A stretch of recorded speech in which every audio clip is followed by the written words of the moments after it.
Hello friends, welcome to the new tutorial. So today we are going to learn about how to add social share icons on the product detail page. So this video is already added in my Magento, which is basically for the add this. So in the previous one we have used the add this you can say Facebook sharing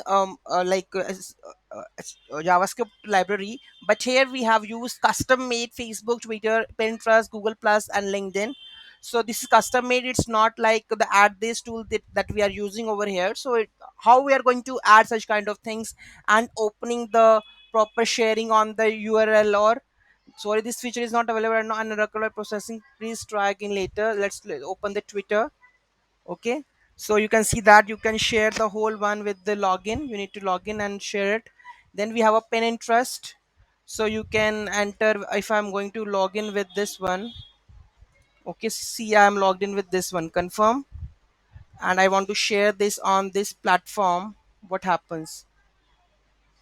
Actually currently it's local host, might be there would be the issue, because let's see if I'm going to share with the local host and all.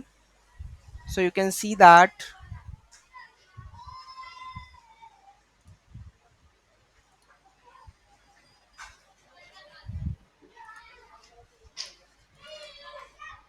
sharing part is there, and you go with the LinkedIn also. You can share the article because something went wrong. Why? Because there is a localhost URL.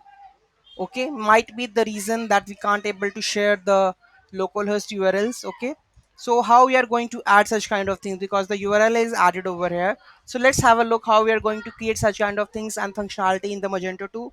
So let's take a look of that. So we have this project, okay, Rajnikant social share. We have etc module.xml, you know that, and we have a view front end layout, that is we are using of one template. Okay, so social media template that I'm using it below the product info. Okay, so I'm going to use this template, and where is the template which I have written all the source code for this opening the icons and all. So you can see that we have a social share, Facebook and all, status, create button. So these are the links that we have to be used in the sharing part, right? So if it is working on the live, then definitely it will work on the live section, right? If you upload on the that one. Okay, so you can try this one, simple share this one. And if any issue in that you are facing, just let me know in the comment section. And there is a no need of like additional adding the JavaScript library over it. So you can use such kind of things so that you can share the data on the respective platforms. Okay, so any issue, any query in that, just let me know in the comment section. Thank you so much for watching this video. Have a great day. Don't forget to like, share and comment on my video. Have a great day.